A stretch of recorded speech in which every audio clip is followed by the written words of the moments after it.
Hi guys, thanks a lot for joining us again this week for our regular weekly discussion around live streaming tips, tricks and trends on what is going on in the live streaming world. We have now taken on a hashtag that is ATN Stream so that it's really easy to find and we're not fighting for the live streaming hashtag online. So people can go back, chase and follow the conversation through Twitter as well. So that'll be the same every week.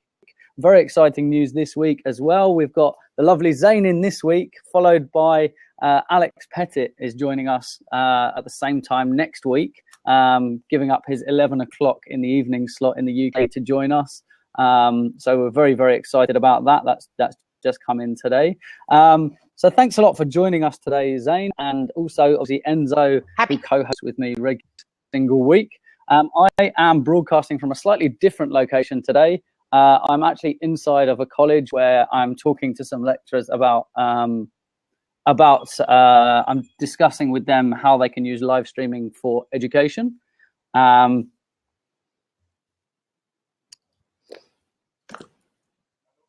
So I've just lost both of you guys. So I think he's laggy, right? You're super laggy. I'll get closer.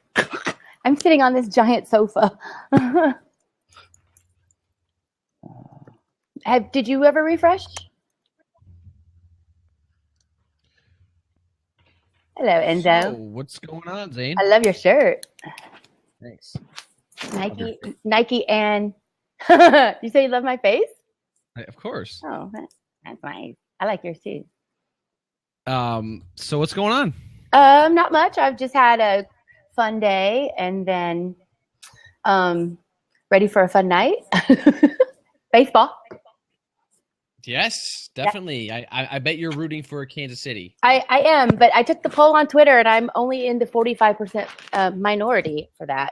Did you do that? Really? Yeah, it said 55% Mets and 45% Royals.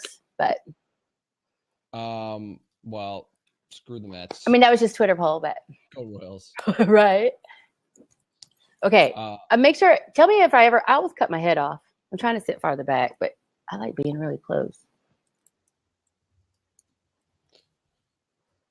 You're good. Thanks.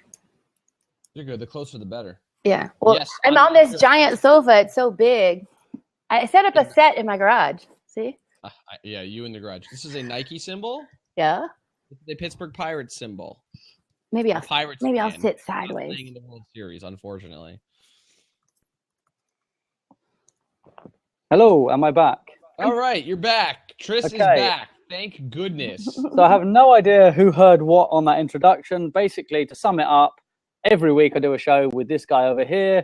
This week we have this lovely lady as well. And next week we have Alex Pettit joining, same time every week.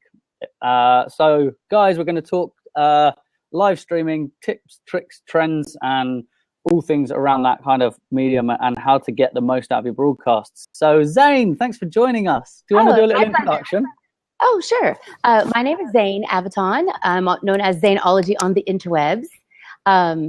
I am sort of the dork of the internet, but I'm proud of it, but because I just can't be anything else. But I do have a segment where we do some sports talk, and we do that on Wednesdays, and Blab O'Clock, where we focus on people who never get on camera. You know, it's like all about you, and we lock the 4 seat, and we just pay attention to people who sometimes are shy, and then it's with Puerto Rubian, because you know he's so good with people. And so we do that on usually Monday nights, but we've been on vacation a lot. One or the other, but I'm happy to be here because I think I've hit 70 something days. I mean, probably similar to Enzo. I think we kind of got on together-ish about the same time. And I don't know, like 80, 90 days. Something similar. And so it just feels like so much of like I watched television today and it felt so foreign. I've been just watching Blab, you know, or listening to Blab, or just using this as just almost like public radio and talk radio and television and entertainment. And he's like stop motion. Yes? No. Tristan is not. Maybe because he's in that school, right? It probably doesn't have that great of internet. apparently the internet is sucking today. I don't know if you can still hear me. Yes. So they've installed this great new internet that is. I actually went to reboot it because I know where the Wi-Fi router is, and it wasn't there.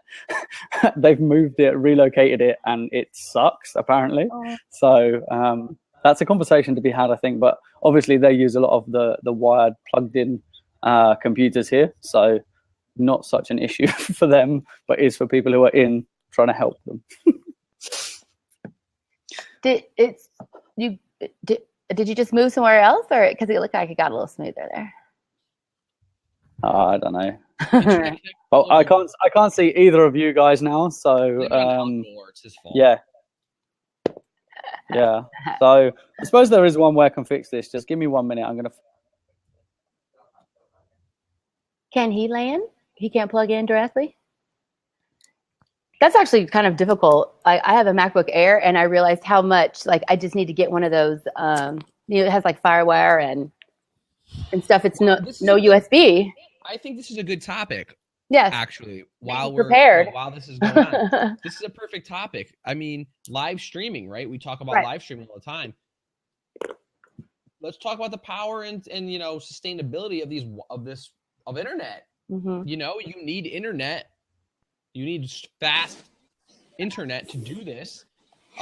Chris, what do you think? What if we talk about internet connections? What's that? Sometimes my phone works better. Like my MiFi, my 4G LTE sometimes outperforms my own Wi-Fi at my house. I don't know if that's the same for anybody. Yeah, so as you can guess, I moved to mobile because apparently it's a much better connection than the Wi-Fi in this college. There's you. Apologies for the bit of a sucky blur that's going on. It's a case that I've got on that I need to sort out. So I'm guessing that you managed to get through your introduction because I heard bits of it and then I left and then came back. So that's where I'm at. Well, I think Enzo still, unless I missed it. No, I'm here all the time. I'm here every week. I'm just Vincenzo. I'm nothing important. I'm just here. I have Brad. I have really fast. I have 150 down and 20 up. The up is not that fast, I guess, but the download is really fast. And I'm gonna do a speed test right now that's actually, but I really think, and I don't know where Tris went again. But I think we should talk about these, speeds and like the implications, like maybe why brands aren't using this stuff as much, or, why they're not jumping on the bandwagon of live streaming video. I think there's definitely a huge implication. Or not implications, but just really kind of that barrier why there's people aren't using it as much as we think they should be. Well, I know just for me, we would always want to use Google Hangouts even for our clients, and it would always feel very uncomfortable, just what we were going to encounter when we went live. Was it going to fail? Was somebody going to have an issue? Even if it had nothing to do with internet speed, if there's just that thing that, is going to make you appear or seem unprofessional to an outsider when you're trying to do some kind of professional broadcast, and so sometimes the unknown is paralyzing, really, honestly. Mm-hmm. So that was always make me nervous, especially when we'd be interviewing a doctor about concussions in the NFL, and it was all set up, some very important topics, and everybody there, and we'd be like, yeah. Oh, damn, what am I getting myself into? Yeah. Yes. And I wonder why these, it's probably a stupid statement to even make, but I wonder why they're just not jumping on the fact that, like, I would pay more money to guarantee that my connection was going to be lightning fast and stable, right? Right. Yes. Like, don't give me this crap. I'll give you more money a month. I mean, if that's the case, but I want it to be there. I want it to be lightning fast all the time. So, I mean, I know that we pay maybe about $40 for some kind of super pro, whatever, and it's still only like 1 megabyte up, or, and then we get 20 down max and 1 up. And so when you're actually a content creator or someone like us who are actually streaming, that doesn't even support our needs, and we're paying for some kind of superior service, you know? Well, yeah. I mean, here's the thing. That's kind of funny. You're not broadcasting from your home anyway, most of the time. Other than this, Right. you're not really broadcasting from your Most home. people are not, uploading. But, you know, like even if you make a video or something, right, or you're working with your clients' things, then we're different. As content creators, we have a different need than the traditional human being, I guess, who's just downstreaming Netflix and Hulu and stuff like that, right? So yeah. Actually, you know what's funny? I'm streaming right now. I forgot about this. I'm streaming. I have damn it, I have Netflix running upstairs. Huh. Well, I don't know if anybody has like the new Google Photos, right? Which I went ahead and downloaded this week. I'll be right back. It's running simultaneously. Like I made sure and turned it off right now because I still had 2,000 photos to still sync, right? And then Dropbox, which will continually update. So there's little peripherals sometimes that you don't realize that are just like autonomous with your cloud system that you definitely got to turn off before you do something. But I don't know. I was working in Canva. Oh, go ahead. And this, I guess. Sorry, and I was going to say this, I guess, comes into that whole automation, good and bad conversation that's quite often had, in the fact that this is a great service. I can put all my photos and stuff here, but I sometimes don't think that it's actually doing stuff when it actually is. Matter of fact, especially with Dropbox, because we've all had it for like 10 years, it feels like, and I'm so used to seeing that little icon up there. I'm not even thinking about that it is doing this little circle. Because a client may be uploading something, you know, in a box at the time that I'm starting to broadcast. But I can tell you that the Google Photos, that has been fun. And it's actually pretty fast. And I guess because I have the optimized version on, not the full, you know, so it's already done about 4,000 photos in a day. Wow. But do you guys use Canva, right? Yep. Okay. In the last 2 days, I've been trying to use Canva, and it's painstakingly killing me slow. Yeah. Is it just me? Like, do I have too many things uploaded into it, like assets, or is it slow right now? It's killing me. Like Canva? Yeah, I don't know what's going on. It must be me. I must have put too much stuff in it. Like uploaded a bunch of stuff. Yeah, it usually is no problem. But it does kind of bog itself down. I don't know. It's gotta be me. So I went from this is really funny. For my download speed, I went from 58 megabytes per second with Netflix streaming upstairs to 109 with it off. Oh, wow, that's a big deal. Do you use Ookla or speedtest.net for that? I'm using speedtest.net. Yeah. That's crazy. That's ridiculous. Well, look what Mia said. That happens with Canva too. Yeah, I frequently clear out my cache and close it, and then I switch to Safari, use that till it bogs down. Then I close that, clear it out, switch back over to Chrome, which I'm on a MacBook Air, and I was just wondering. I mean, I have plenty of space, but I don't know. I think it's just things that we deal with. Unless somebody asks us the question, I probably wouldn't have brought it up. But it might be, yeah. You know, well, okay, I don't even notice the difference. So I just kind of go for it. Yeah, well, maybe because you're faster than I am. I am super slow, and I move things like a millimeter at a time, and then I come up with an idea, and then I have and then I decide to duplicate that page and start over. Like, you guys seem like you have your standards. But you know what I did today? I did something kind of interesting. I created a profile photo for Blab that is almost like a dossier, right? So then it says 2 shows on Blab, and then I created a show card for each show, and then put that on my profile. So I don't know. It's kind of cool. So I was thinking I got to create that one and that one first so I could put it on my card. And then I made that and put it. There it is. I see it. Yeah. Does it work? Like, I haven't seen it on here yet. Yeah. So you get your profile picture, and then it says 2 shows on Blab. And then I realized I forgot to put any kind of link, right? So I need to put like blab.im/Zane. What is the size of that photo? I think for this one, I'll go find it. Let's see what happens. Yeah, no, it's not a huge deal. I was just. That's okay. I can pull up and just look for a second. I'm kind of upset that Tris is not around because I know he wants to talk about something probably specific. Maybe he can type it in there and we could probably wing it, I would think. Tris, what do you want to talk about? Hey, buddy, what do you want to talk about? Hey, I don't know if you can see me. I'm now actually on a mobile Wi-Fi, away from my phone, back on the computer using Virgin Mobile, and I was about to sing their praises until I got in here, and I was sat patiently waiting to say something, and then you went, "It'd be great if he joined us again." So apparently, all sorts of tech issues my end this week, and I've tried mobile, I've tried Wi-Fi, and I've tried mobile Wi-Fi today, and I've had issues on all three. This looks pretty good right now. What'd you do? So I'm on mobile Wi-Fi, but because I'm in a room full of computers, I thought, hey, I wonder if that's interfering. So I put my mobile Wi-Fi on a chair and pushed it out the door, and apparently I have better signal now. So Very solid. all good. Solid. So well, it's thrown me a little off topic, I think. Spending the first 20 minutes dealing with our tech issues. Very on top. So we'll have to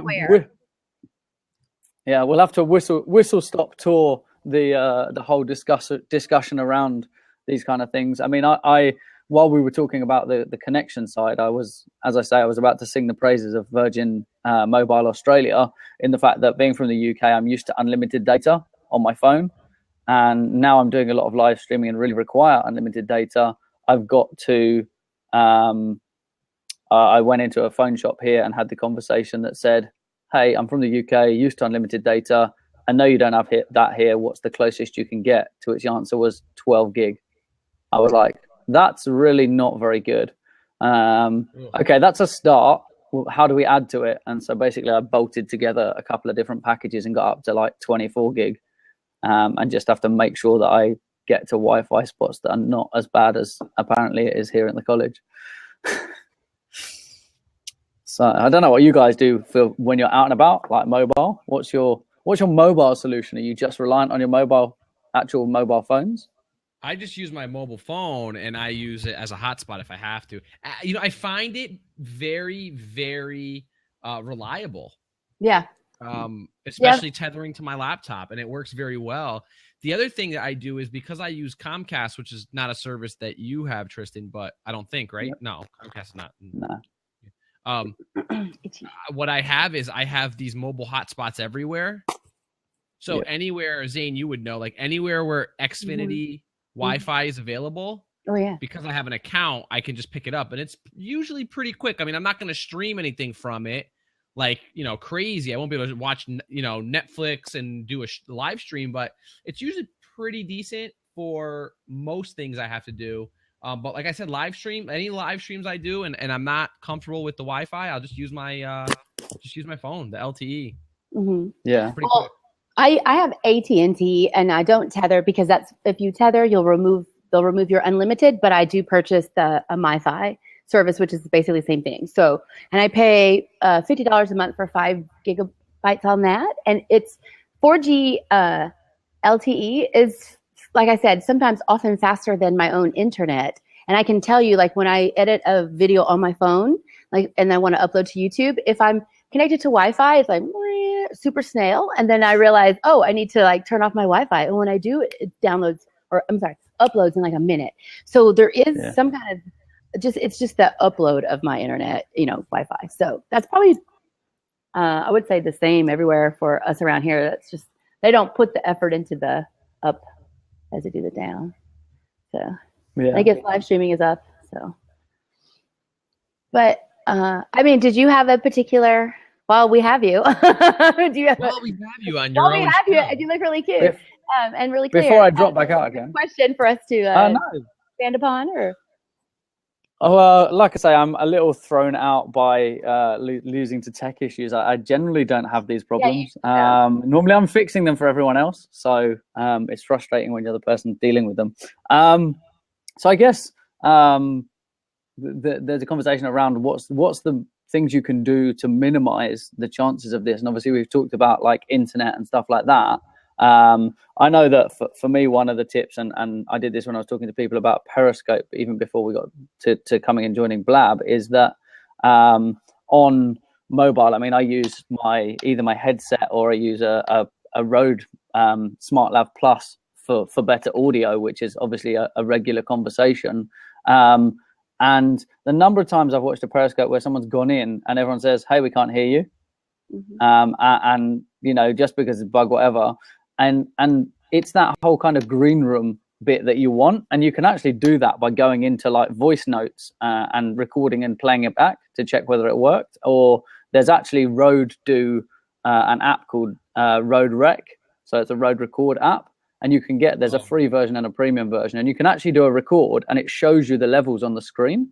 So when you're recording something, it will allow you to see. So like before you go live, while you've got your just before you go into Periscope, you can load up your Rode Rec app and it will give you the option. So you can see here on screen, it's picking up the audio as I'm speaking. So you can see that you've got audio coming through the phone, so that you know you're not going to be silent when you go to broadcast. I noticed someone went live 3 times on Periscope yesterday and had no audio on any of their recordings. Like they went on and obviously everyone told them, but what can you do? What are the small steps that you can take to avoid any of these issues before you go on? So that's my tip is, you know, go and check your audio before you go live, I guess. And is anybody familiar about Test Zone? You know, About what? about Test Zone and Blab, where you can go into the test zone first. Oh yeah. Right. So that's just /test zone. So you can go in and check your audio, and there are people who are paying attention to that show tag. It's not as private. Like I always thought it was private. Not private. So, and then you go in and record yourself. So you go in, if people don't show up, you can still press record and go test. I'm testing my mic. And then, you know, there are some issues, I guess, when you unplug sometimes with your own, like if you're using earbuds or whatever, I guess there's like almost like a moment of turnover. Do you guys know about that? No. Yeah.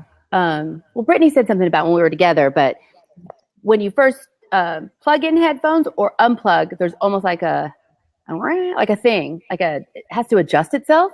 And then if that doesn't work, you do need to refresh or something like that. But so I don't know if that helps. Interesting.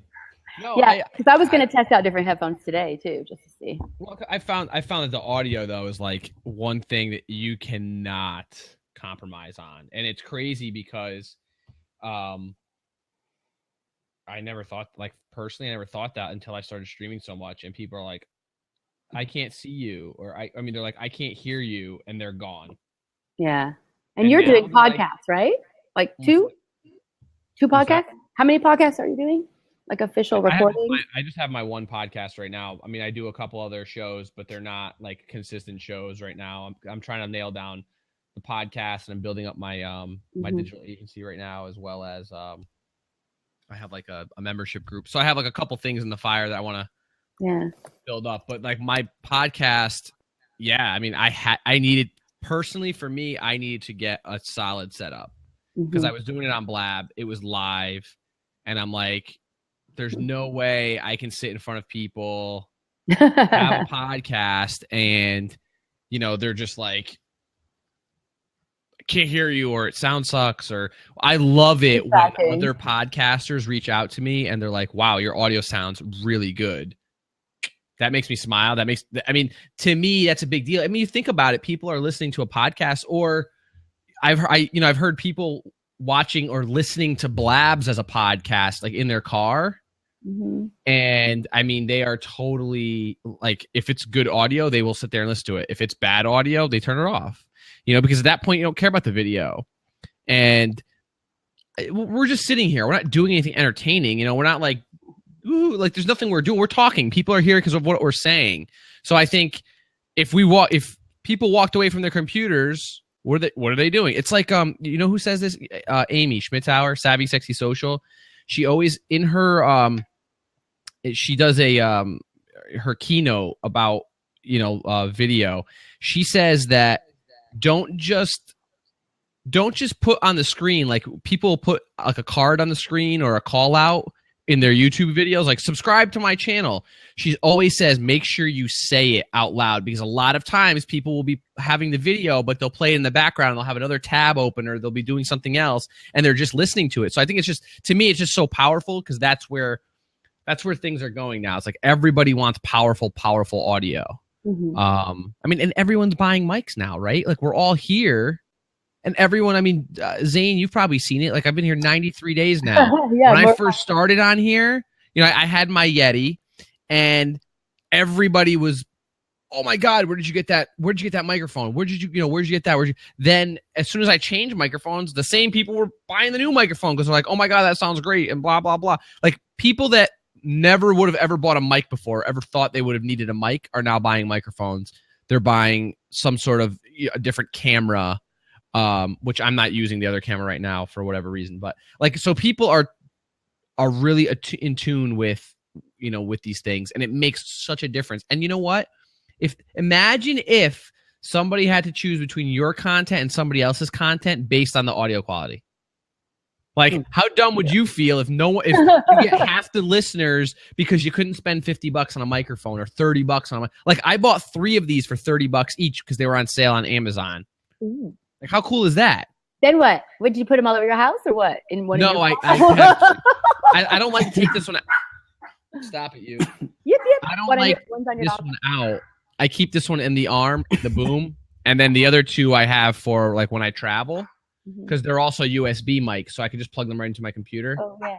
Or if I bring my mixer, I can do in or like live podcasts, which is cool. And I've done one like that. I mean, it's not like I've done tons of them, but like I said, they were $30. They were cheap enough, and I had the money to invest in it, so I said, all right, let me just do it. And then again, is that like a ATR or what? It's the ATR 2100. Yeah. It has both XLR and USB connect. Oh, I have another one right here. Mm-hmm. It has both XLR and USB connection. Mm-hmm. Right? So it works, and it works from, again, like I can carry this with me. I can go. I've carried this with me to do to do recordings and stuff. So it's pretty cool. No, this is totally off topic, but I didn't know while you were disconnected. Oh, I hear myself. History Needs You says, is there a clever way of checking the transcontinental connection by someone? Did you guys take that question? Yeah, someone has replied to him in the chat. That's an old question, and I just didn't want him to feel like we'd messed it up. Yeah, that's cool. Oh, Matthew's always coming with the golden question. Thank you, Enzo. Yeah, the question tab. Didn't we get spoiled there for a little bit when it was there?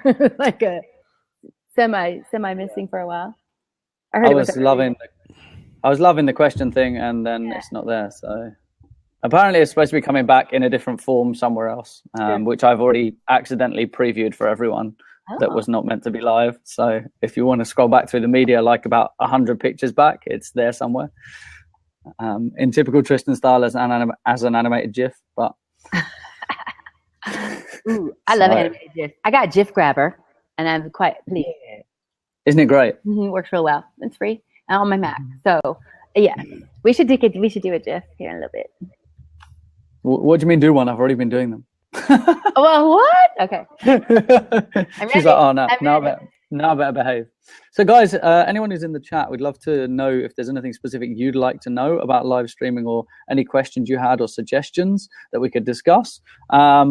Otherwise, I think obviously, your connection, your audio, also choosing where you are, choosing your location of where you do it. So being somewhere that's, well lit and accessible without too much background noise where possible. It's not always possible. Sometimes you go live wherever you are because there's a broadcast you want to get involved in. I mean, I jumped in on one in a shopping center because I had it on as background audio, and I was like, wait, you guys I don't agree with what you're saying, and I need to get in and I need to voice my opinion. And I did, sure enough, jump in, walking around a shopping center. But with headphones on, it's not too bad with the background noise. But if you were using kind of just the mobile, you tend to get a whole load of background noise as well. Yeah. Somebody asked a question about the pop filter. I have a pop filter, but it is kind of clunky. Again, I have the foam thing that goes on top of my, on top of the mic. I've also used, if you guys used to watch me with my Yeti, I used to put a sock over it, a black sock on it. It's the same thing. So yeah, if you're doing voiceovers, you want to make sure that you have something like that, like a foam or something. The sock thing Nick Cicero taught me, Zane. Yeah. I was talking to him one day and he was like, "Oh, dude, I'm doing voiceovers right now and I don't have a pop filter, or I lost it or whatever." He put a sock over his thing, so I started using a sock and it worked great. But something, yeah, for sure, if that's what you're gonna do, you can almost get a brand sponsor for your socks. What I'm saying? I know. And I think That's one of the key things is obviously like now, like live streaming is in the hands of more and more people, and not necessarily people are doing it professionally or for a job, and they say, oh yeah, but I can't afford this and that. And there are various solutions kind of all the way from your few dollars to improve your broadcast all the way through. I mean, like a set of like headphones for your phone, like most phones come with them these days, is a good starting point. But you can go all the way up, like, you know, going up, and it's not an expensive option, but like the SmartLav Plus, like for an audio on, say, a Periscope, is a good option, and it's like $50 or something, and it's not expensive, but the difference that it makes is outstanding. And then you can obviously go even higher than that, depending on what the purpose is. But it's using the tools that are right for your situation. It's not going, oh look, Enzo's got a few $100 mic that he's just got, I need to go and get it. Is what's right for you where you're at with your broadcasting. I tell people, don't. There were some that came to me. I have a group, it's called the Host Coach, and it's, you know, it's making people better, you know, broadcasters or better just hosts of their own social media digital presence. And no, Jenny, that would be cool as anything. So on a scale of 1 to 10, 10 being the coolest, that's like a 12. So you should totally do that. Oh yeah. Totally. Yeah, you know, like I invested in the mixer and a good head. These are good headphones. These headphones are good headphones. Even though they're just earbuds. I invested in the microphone, the boom software for my computer. But that's because I wanted to I knew I was doing a podcast. I was already doing live shows. I was doing that in Google. So for me, it works. But I would never tell anybody else to go do the same thing. My setup with this microphone, like I said, when these were $39 on Amazon and people were asking me, I told them, go use it for $39. It's a great mic. You can use it for XLR too, and I'm using it. So it's not even that I'm not using it. But look, Zane's using a nice little headset there. She sounds great. Tristan always sounds great just with the regular headphones, the Apple headphones. I like the mobility because I'm more of a random person, but I haven't chosen a stationary mic yet, only because I'm not stationary. I'm in my garage right now, right? But these are Monster, these are Minutio. I use the kind that are really good for like focus on sound. And like these earbuds right here are also Minutio, and they gave me $100 off code. It already expired, but when I get it again, I'll make sure you guys know, because I told them that these are usually almost $200, but we got it $100 off for about a week. And plus they're good looking. But I think four of the girls ordered it. I don't think any boys ordered it because it's like, you know, but the ones who focus on sound as an importance are going to have good mics too. That's the difference here. See, you sound really good, actually. The closer that gets, that sounds really good. Oh, should I put it up here? Yeah. Plus my hair, right? So maybe I should move my hair. Hello. Really, really good. Monster. Monster. I mean, this is a really good point, that the whole audio conversation is an important one, because like Enzo was saying a minute ago, some people are, even when it comes down to videos, I mean, we're here live on screen, but you can run blab, especially if you're on iOS, you might hit the button and have it running in the background. So you can still be listening to the audio. Use it like talk radio, listen, and then, you know, if you feel you want to get involved, then go back and get involved with it. But you don't have to. You can just be consuming the content rather than that. So obviously the audio is really, really important. So those tech issues at the beginning, apologies everybody for that, and the glitchiness and lagging that was going on here. But hopefully it's all been smooth sailing since we jumped through 3 different types of internet connection, and we're all good again now. Yeah, see, now you look really clear, and you're on mobile, and you just removed. I'm actually on mobile, and you removed interference. So it's like these are things we all learn, you know, like, and now you're like calming down, you know, like, right? So that's part of it, is just knowing. I think expecting that things are just not going to go perfect. So just kind of always being prepared mentally for that, but also the more that you know anything that you want to talk about, the more you can handle something that's pops up in the way, you know? I mean, that's just somebody who, if you have to speak or do something, obviously, I think people are really good with just you being authentically razzled and will support you, but it's easier to be razzled when you know what you're doing, you know, like, right? Just a little bit. I don't know. Just a little. I mean, you know, I agree. Yeah.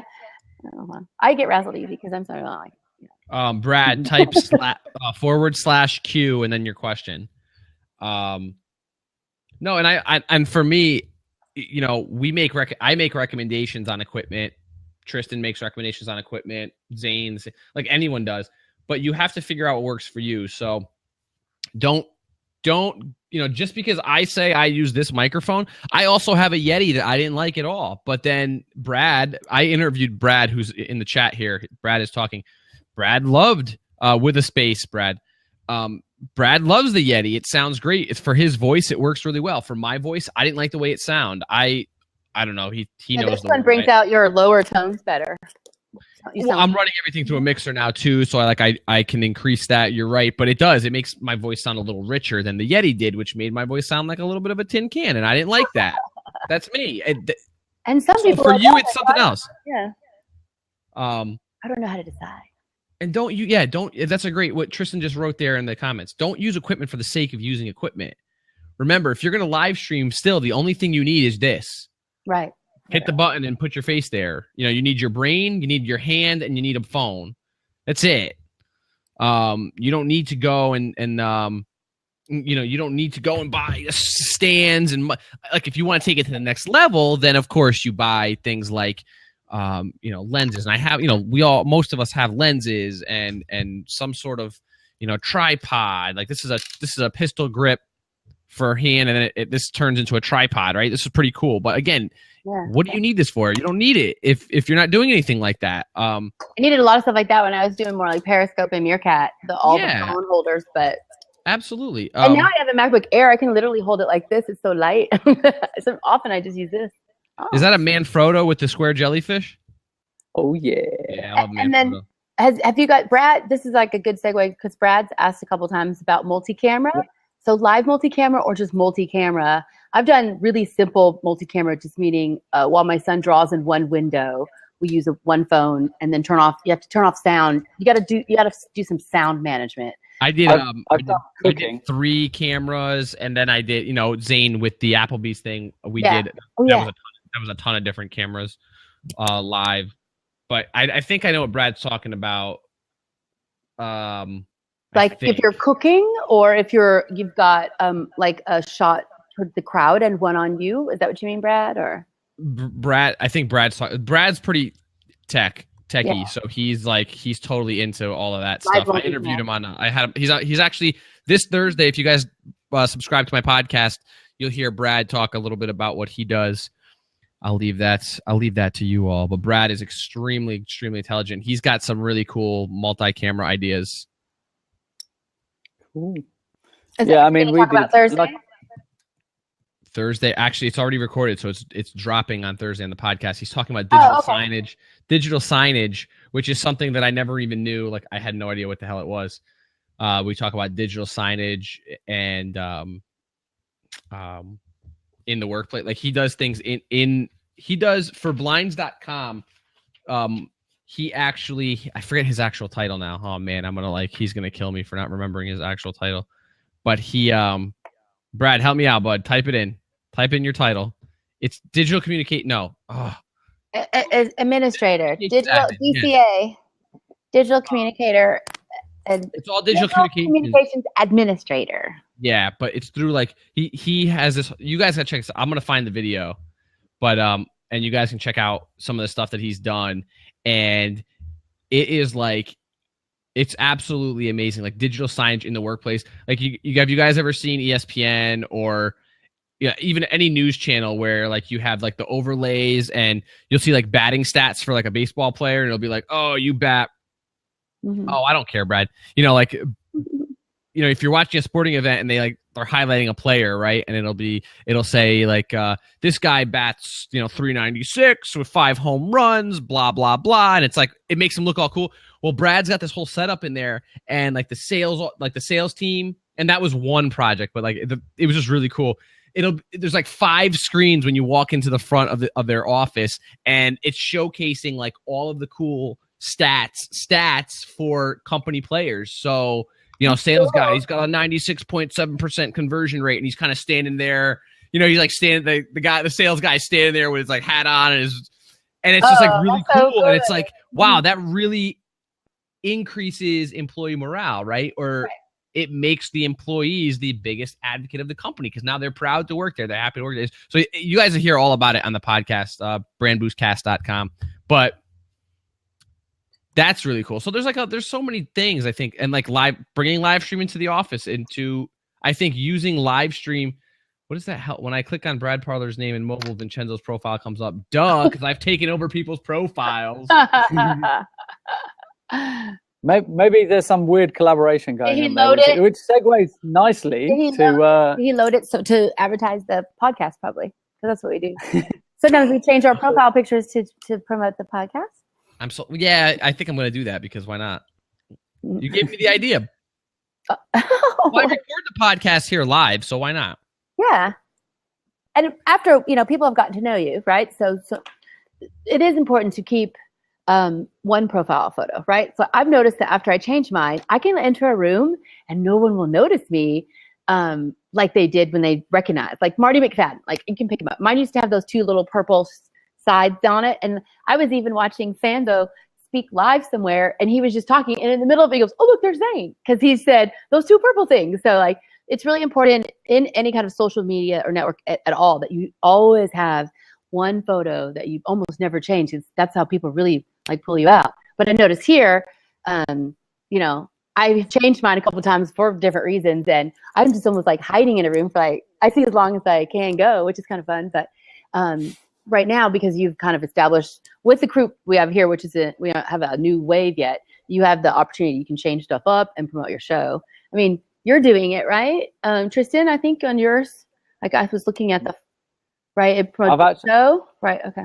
I actually have a couple of different profiles that I log in. So the show has its own like branding. So like I do a create in 30 show, so a 30-minute how to create compelling content show with Sarah Moore.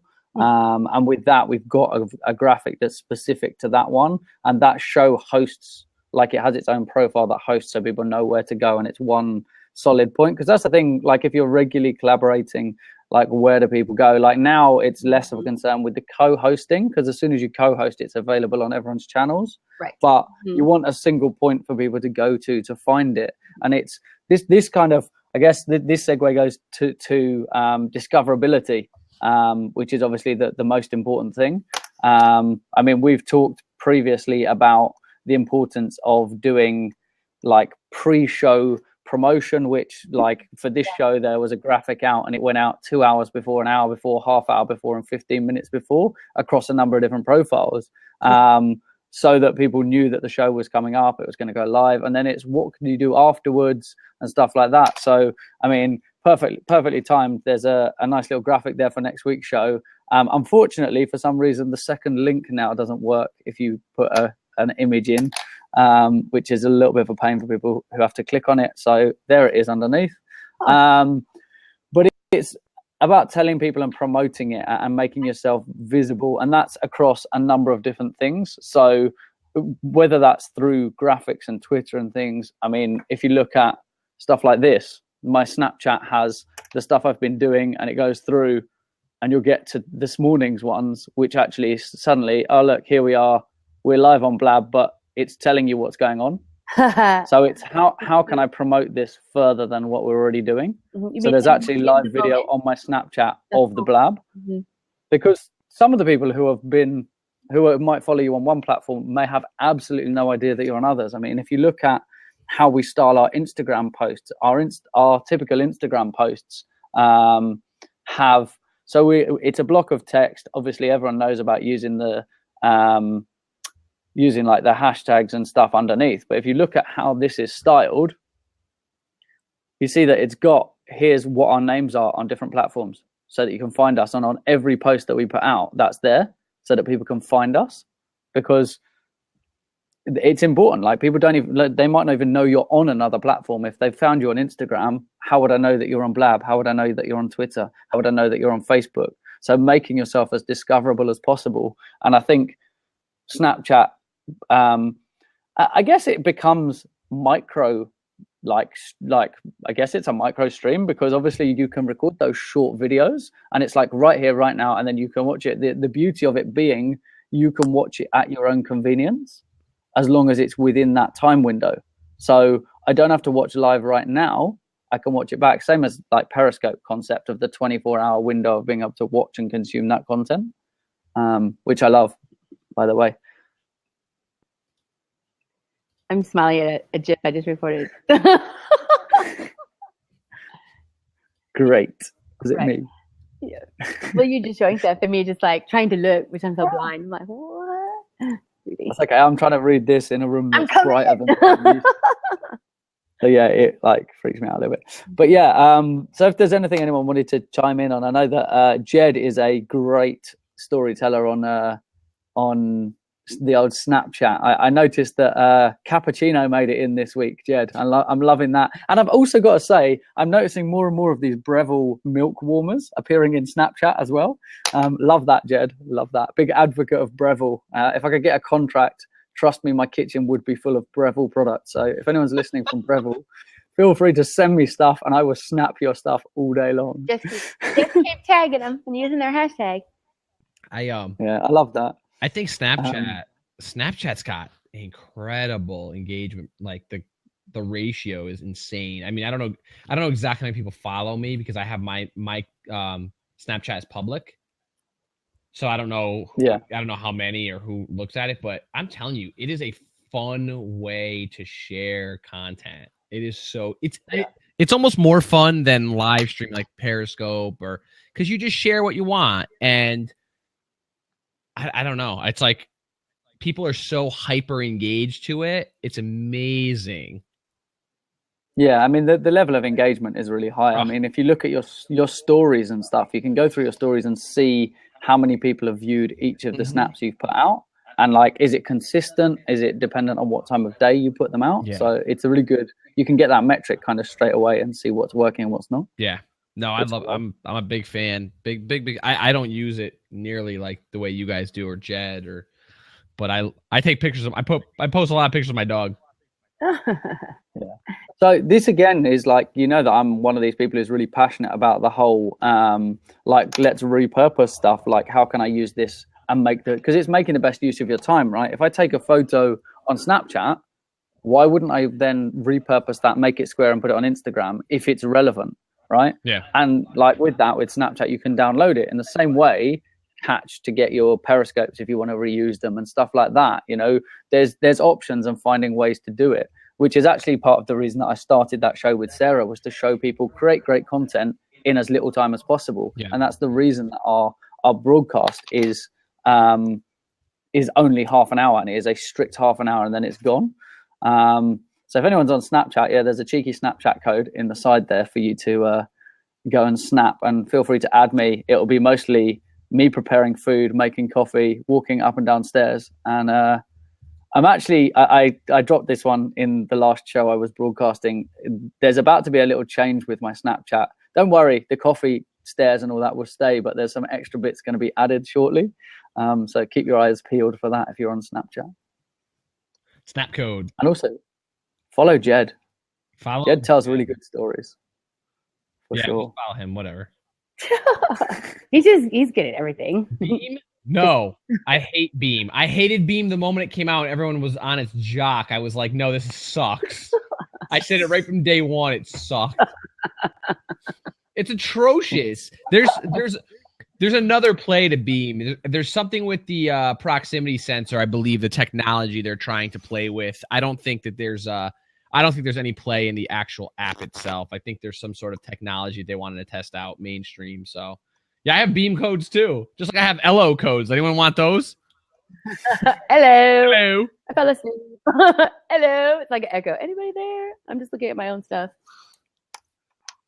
Yeah, the live stream game is very I think it's going to become very saturated as soon as like mainstream market picks it up and decides like, oh, this is where it's at. Because we still live in this bubble, as marketers, where we know it's there, and people like outside of journalism, like journalists and marketers, like how many people are on live stream? How many people even know about it or even know what it's all about? I mean, I've talked to, family members, even younger ones, like younger than me, like my brother's 26, 27, and other cousins and friends and whatnot. And they're like, what's Periscope? What's that? So everybody I know's kid knows Periscope.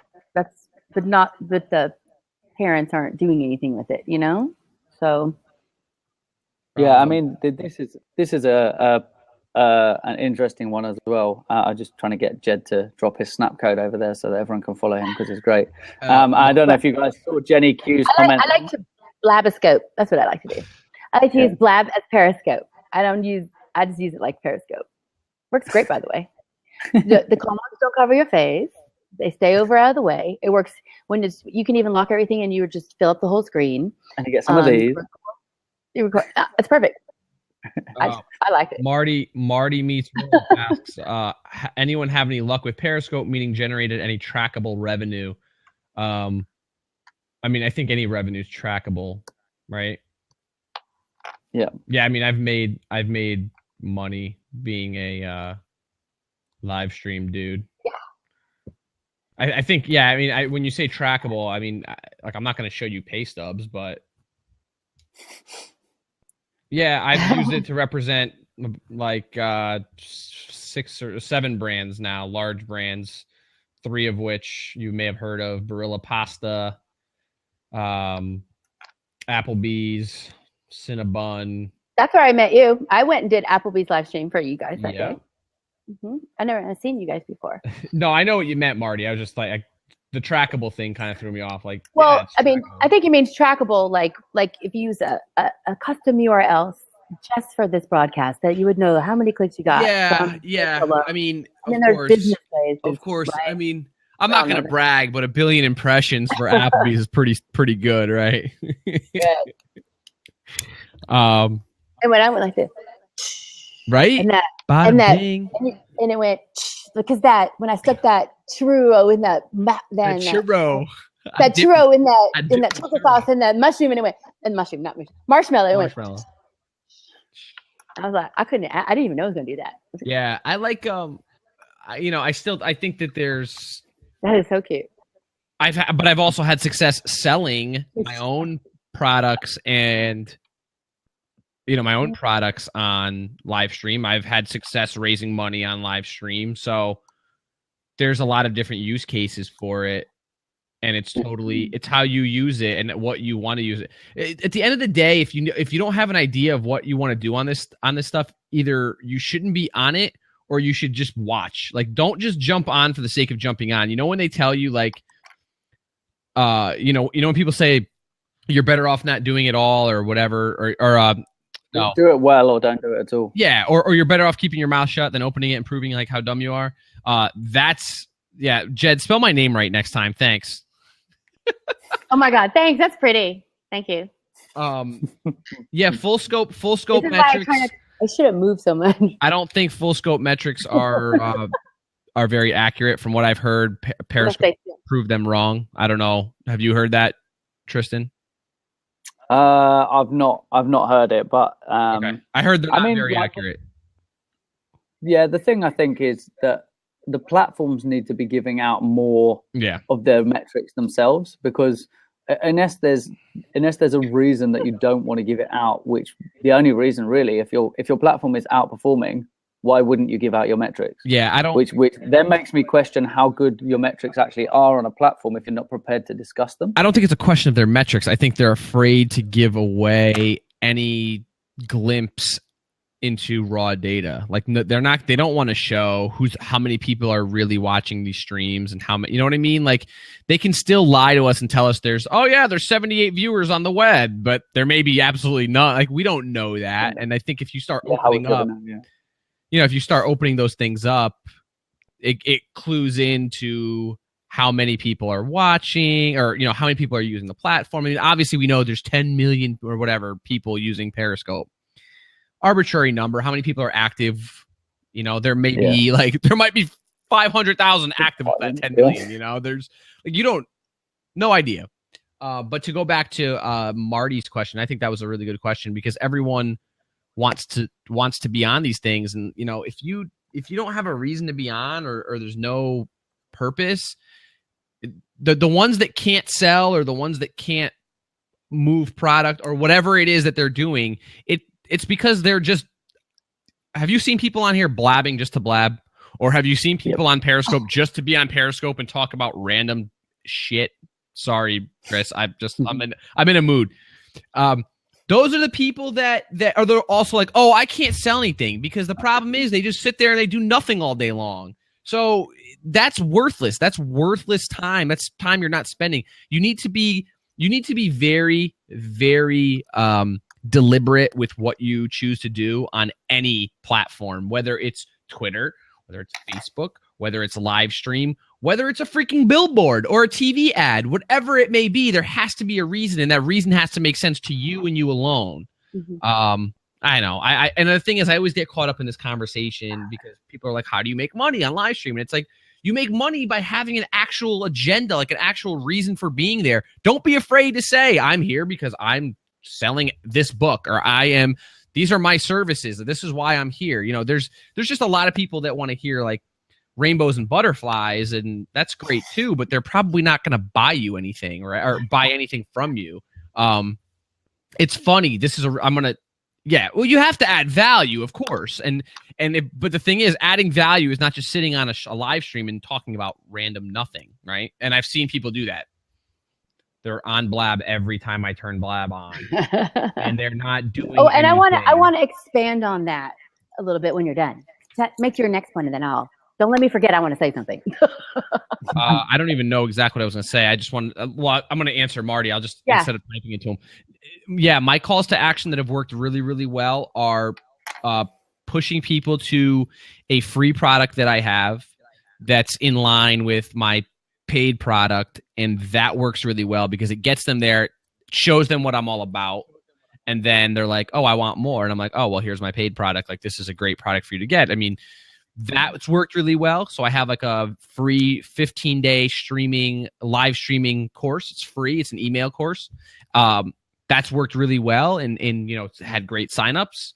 And then people are like, wait, I want to know more. I want more from you. I want to be coached. Let me do a membership group. Let me do, whatever it may be.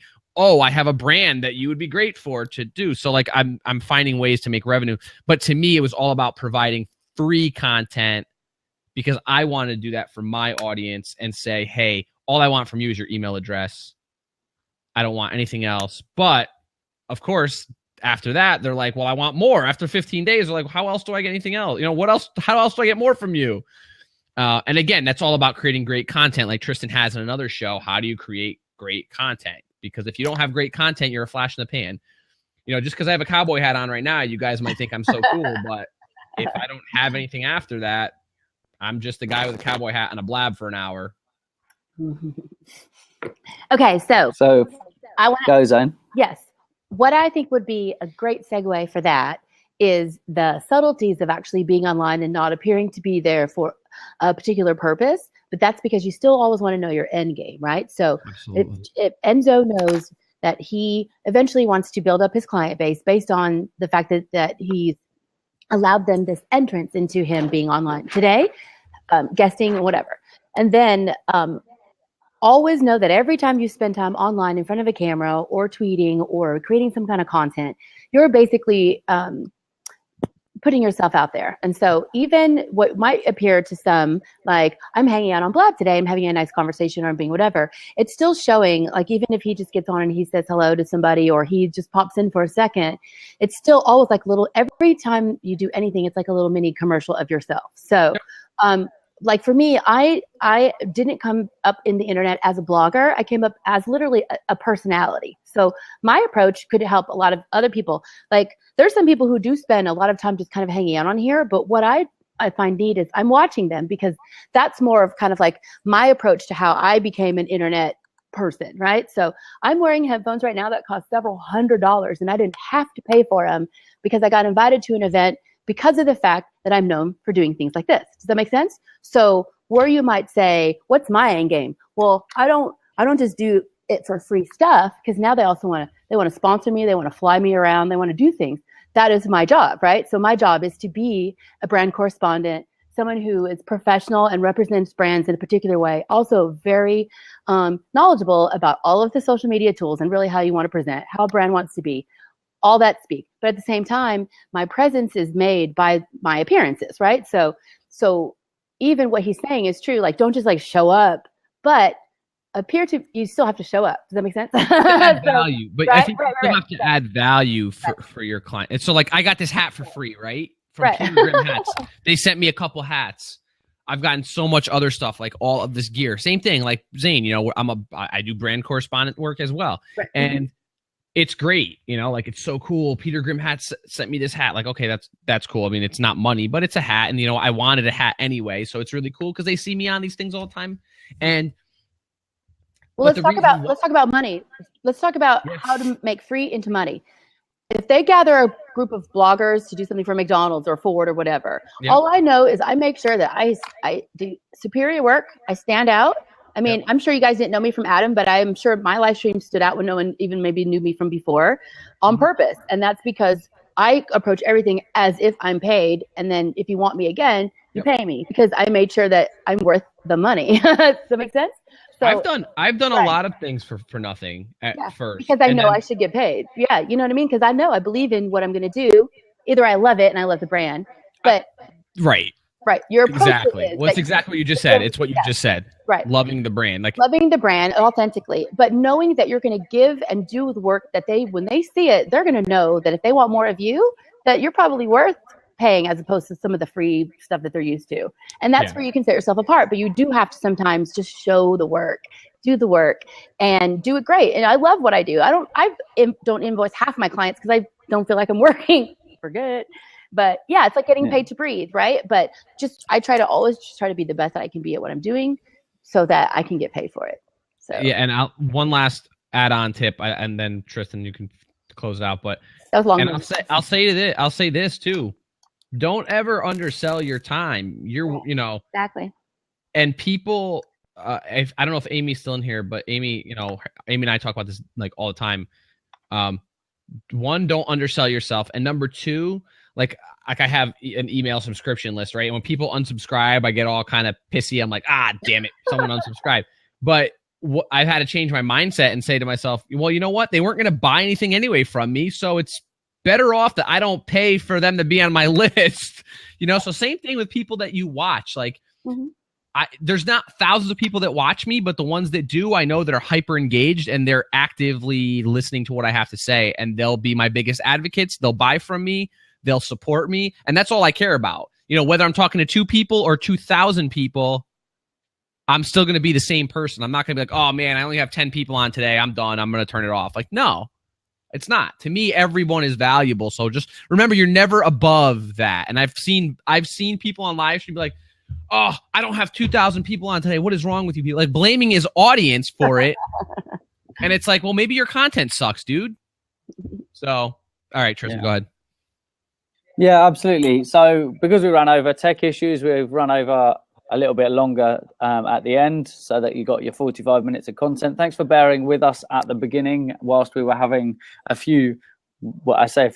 20 minutes of tech issues today.